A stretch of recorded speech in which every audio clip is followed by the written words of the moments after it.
Many of you who come to class don't practice Salamba Sarvangasana, shoulder stand, and so I almost consistently give an option of a pose called setu bhanda, which is translated as bridge pose. And there are hundreds of ways to set up for setu bhanda, but I wanted to give 3 or 4 options that you can use in class with props that you might have at home, a bolster, a couple of blocks, a blanket, and wall. Wall is a really important prop. And so the first one is what I might call the simplest variation, where you literally just have a bolster. And notice that I sit on the side of the bolster that's closest to the wall with my legs bent. And one of the aspects of coming in and coming out of setu bhanda is that there is a sequence, right? A sequence. And the sequence means that you have to do one step and then the next and then the next. And if one of those steps kind of skips over the other, then you actually have to kind of slide out and begin all over again. So from here, as I sit on the bolster, you'll notice when I lie back, I lie straight back on the bolster and let my head release. It's not on the floor. Now I'm going to move my body, not the bolster, I move my body off the bolster until my head and shoulders come down to the floor like this. So that I have a broadness to the collarbones, a lift upwards through the chest, and then the arms can release like this. Now eventually I'm going to straighten my legs, but I would spend a few moments here just getting used to this shape. The front body is long, and the back body almost feels as if it's being tractioned or lifted, supported by the bolster. So then from here, to straighten the legs, I'm holding onto the bolster, and I bring one foot to the wall with the heel at the wall. This leg you can see is slightly bent, so I have to slide myself just another inch or so away. And then I take the other foot to the wall, and the feet are apart.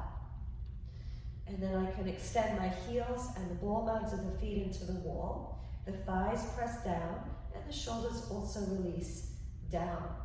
So that I have a long extension from my heels all the way to my shoulders. Then to come on out, I bend the legs one at a time, lift the buttocks up, and then push the bolster away and roll to the side. So for some of us with lower back issues, that's just going to be too much. So one of the easiest props that you can place is a bolster, is a block, and the block will go at the wall. And for people with low back issues, it's often easier to have the feet a little apart, so you can even separate the blocks a little bit. Now then you have to organize the blocks and the bolster so that they're sort of in line with each other, the bolster's in between the blocks. And so you just begin again. And the trick to using the blocks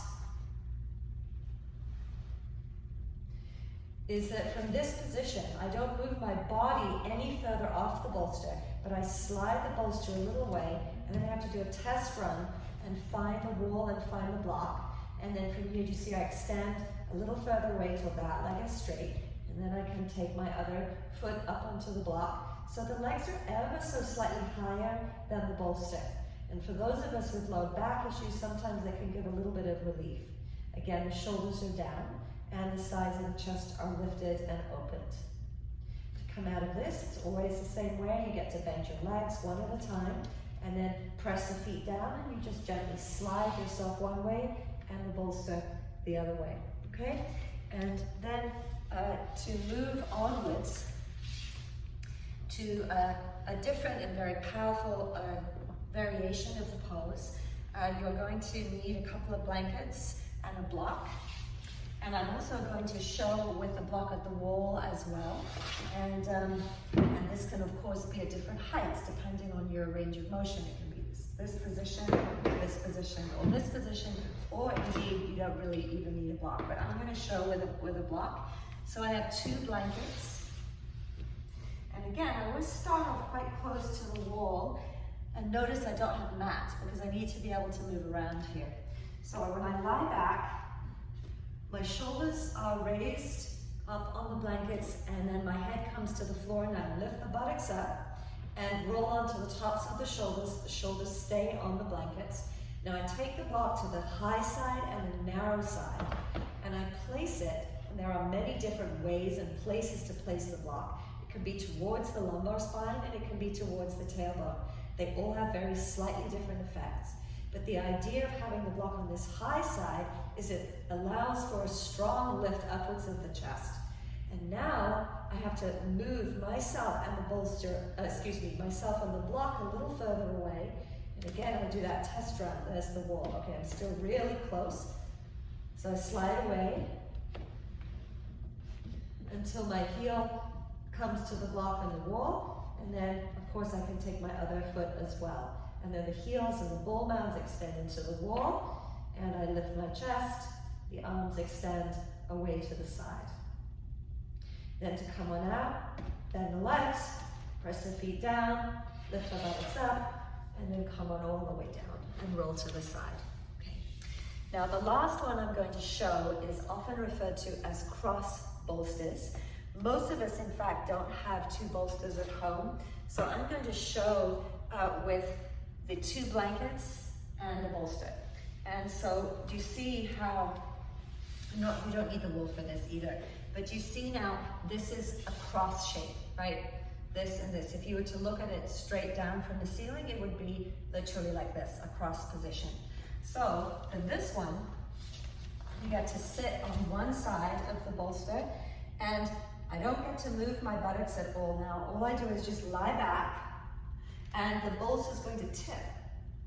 And I tip until I have the back of my, it's not the full back of my head or the crown, it's kind of midway in between. The front and the back of the neck are long, and then I just get to be here for a little while. Do you see my shoulders are off the floor, and the arms of the shoulders get to relax? And this can be done with bent legs or straight legs. And you can be at the wall and you can be away from the wall. And then the second phase of this one is to bend the legs and slide a little further back until it resembles very much the ones you've just seen. The shoulders come down, the sides of the chest get to lift up. And again, it can be done with bent legs, and then it can also be done with straight legs. But notice here that the feet and the legs are apart because the bolster is quite wide, right? And it's a little hard to get the legs together. And then to come on out, the legs bend, and then I slide back and push the bolster further away, okay? And then you just roll to the side to come on up. So those are just a few options, and you see you don't need a huge number of props, just a couple of blocks, a couple of blankets and a bolster. And setu bhanda is a really important pose, particularly if you don't practice shoulder stand. And even for those of you who practice shoulder stand, setu bhanda is very restorative. It's wonderful for our immune system, for our respiratory system, for our circulatory system, and for our mental health system. So I encourage you to practice it and get a handle on some of these variations. I just gave you 4, but there are really limitless number using all kinds of arrangements of props. But the shape is essentially the same.